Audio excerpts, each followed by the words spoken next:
ऐसा समझ करके तुरंत ही उत्तर दे दिया कि महाराज बेल पत्तों से भरी नौकाएं अपने अपने स्थान पर जा रही हैं, आपको पूछने से क्या मतलब है।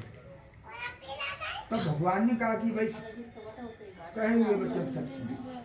इस प्रकार से नौका के अंदर पहले के अनुसार अर्थात नौका के अंदर धन की जगह लत्ता पत्ता करके भगवान श्री समय समुद्र के किनारे अपनी आंख से जमा कर बैठ जाते हैं। भगवान के चले जाने पर सेठ ने अपनी नित्य क्रिया करने से निवृत्त हो जाने के बाद जब नौका की तरफ नजर डाली तो नौका भाग रहे खुजाने से अपने आप पानी में हिलती हुई दिखाई पड़ी। जब अंदर देखा तो बेल पत्तों को देखकर वही मूर्छित होकर और पृथ्वी के ऊपर गिर पड़ते हैं। जब सेठ की मूर्छा खुलती है तब सेठ के दामाद समझाते हैं कि आप दुख ना करें, यह भगवान का श्राप है, क्योंकि भगवान सब कुछ करने में समर्थ है। भगवान धन को लत्ता पत्ता बना सकत और लत्ता पत्ता को धन दे सकत, भगवान सुख दे सकत और भगवान दुख दे सकत। अतः सबको भगवान की शरण में चलना चाहिए, तभी हमारी मनोकामना पूरी हो सकती है।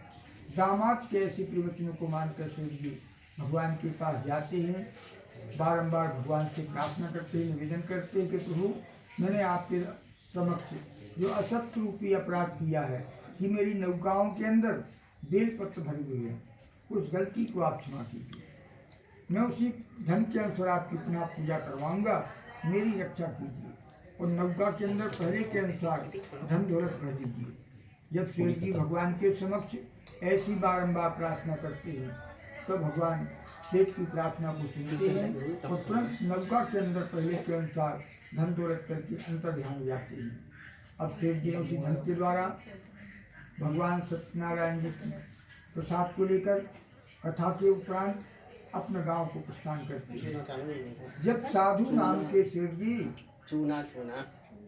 अपने गांव के निकट पहुंच जाते हैं तो तुरंत नौकर को आदेश देते हैं कि जाओ हमारे घर खबर पहुंचवा दो, संदेश कह दो कि सेठ जी एवं दामाद व्यापार के द्वारा धन कमा के अपने गांव के पास में जब दूध के मुख से वैश्य की स्त्री अपने पति के आने का समाचार सुनती है तो तुरंत अपनी कन्या कलावती से कहती है कि सुनिए पुत्री कलावती, मैं तो अपने पति के दर्शनों के लिए जाती हूँ, तुम भगवान की कथा समाप्त करके वापिस चली जाती। जब पुत्री कलावती ने अपनी माँ लीलावती के द्वारा अपने पति के आने का समाचार सुना तो भगवान की कथा को समाप्त कर दिया, प्रसाद को भी त्याग दिया, प्रसाद को त्याग के अपने पति के दर्शनों के लिए चली गई, जिससे भगवान नाराज हो जाते हैं और नाराज होकर उसी समय पुत्री कलावती के पति को नौका सहित धन सहित हरण करके समुद्र में डुबा देते हैं।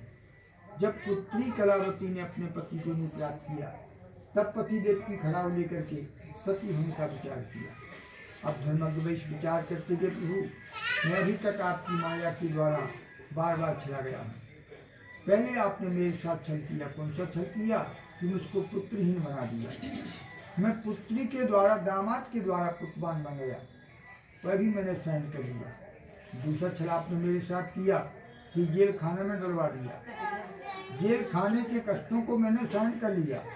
अब तीसरा छल आपने मेरे साथ किया है कि दामाद को नौका से हरण कर दिया है। इस प्रकार से शिव जी भगवान के समक्ष बारंबार प्रार्थना करते हैं तो भगवान सेठ की प्रार्थना को सुनते हैं और तुरंत आकाशवाणी के द्वारा उत्तर देते हैं कि वैश्य पुत्र, जो आपकी पुत्री कलावती मेरे प्रसाद को त्याग के अपने पति के दर्शनों के लिए चली आई थी, हे वैश्य पुत्र, प्रसाद का अपमान हो जाने से, प्रसाद को त्याग देने से तुम्हारी कन्या का पति उसे दिखाई नहीं पड़ता है, वह अदृश्य हो गया है। यदि प्रसाद को पुनः ग्रहण करे तो इसमें संदेह न समझे पुत्री कलावती वह अपने पति को अवश्य प्राप्त करेंगे। ऐसी आकाशवाणी सुनकर पुत्री कलावती ने तुरंत ही अपने घर में आकर के भगवान सत्यनारायण जी की कथा का प्रसाद दिया। प्रसाद के प्रभाव से अपने खोए हुए पति को पुनः प्राप्त किया। पति को प्राप्त करने के बाद प्रत्येक पूर्णमासी और पृथ्वी के ऊपर अनेक वर्षों तक अनेक सुखों को प्राप्त करने के बाद उस परम पद वैकुंठ गति को प्राप्त जाती। इस प्रकार से श्री स्कंद रेवाखंड श्री सत्यनारायण कथाम सत्यनारायण भगवान की जय। अब कथा के 5वें प्रसंग में पुनः श्री सूत जी महाराज कथा का वर्णन कर रहे हैं। इसलिए प्राचीन समय की बात के पृथ्वी के ऊपर एक प्रजा की सेवा करने वाले प्रजा पालक तुंगुज नाम से विख्यात राजराज किया करते थे। उन्होंने भगवान के प्रसाद का अपमान कर देने से, प्रसाद को त्याग देने से अनेकानेक कष्टों को प्राप्त किया है। एक समय की बात है कि राजा जब शिकार खेलने के लिए जंगल में पहुंचे तो जंगल में वटवृक्ष की छाया के नीचे उसी राज के ग्वाल लोग मिलकर के भगवान श्री सत्यनारायण जी की कथा को करवा रहे थे। लेकिन राजा भगवान की कथा को देखकर ना ही नमस्कार करते हैं। जब कथा समाप्त हो जाती है, पूर्ण हो जाती है, तो सभी ग्वाल लोग कथा का प्रसाद राजा के सामने रख देते हैं। लेकिन राजा अभिमान में आ जाने से, धन एवं संतान का घमंड हो जाने से ना ही भगवान को नमस्कार करते हैं, ना ही भगवान के प्रसाद को त्याग के अपनी नगरी को वापस चले जाते हैं। प्रसाद को त्याग देने से राजा के पास भगवान राजा से नाराज हो जाते हैं और राजा के स्वपुत्र से जो कुछ धनधान था वह सभी नष्ट कर देते हैं। अब राजा को विश्वास हो गया कि यह सब कुछ भगवान के प्रसाद को त्याग देने का फल है, अतः हम सबको वहाँ पर चलना चाहिए जहाँ पर भगवान सत्यनारायण जी की कथा बतवा रही थी। ऐसा विश्वास मान के राजा पुनः उन ग्वालों के पास जाते हैं, प्रसाद को लेते हैं और प्रसाद के प्रभाव से राजा अपने खोए हुए धन संतान को पुनः प्राप्त करने के बाद उस परम पर वैकुंठ गति को प्राप्त हो जाती है। इस प्रकार से दोनों भगवान श्री सत्यनारायण जी की कथा किया करते हैं। भगवान की कृपा से निर्धनों को धन की प्राप्ति हो जाती है, संतानहीन व्यक्तियों को संतान की प्राप्ति हो जाती है, बंधे हुए व्यक्ति बनने से छूट जाते हैं, डरे हुए डर से निडर हो जाते हैं। अंत में प्राणी मन वांछित फलों को भोग करने के बाद उस परम पद वैकुंठ गति को प्राप्त हो जाती है। जिन व्यक्तियों ने पहले समय में यह भगवान सत्यनारायण जी की कथा की है, कथा के प्रभाव से उनके अभिजन की कथा मैं आप लोगों से कहता हूँ।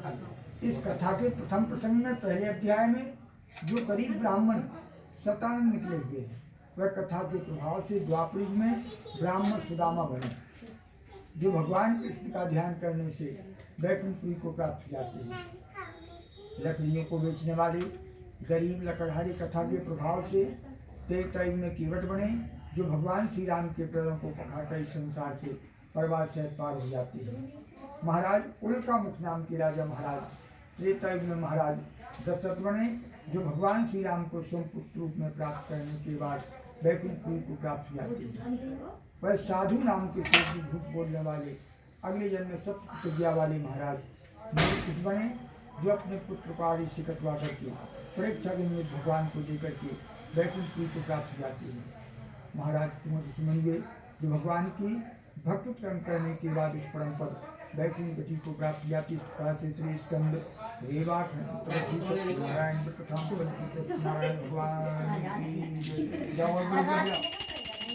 और बड़े को दिया और महाराज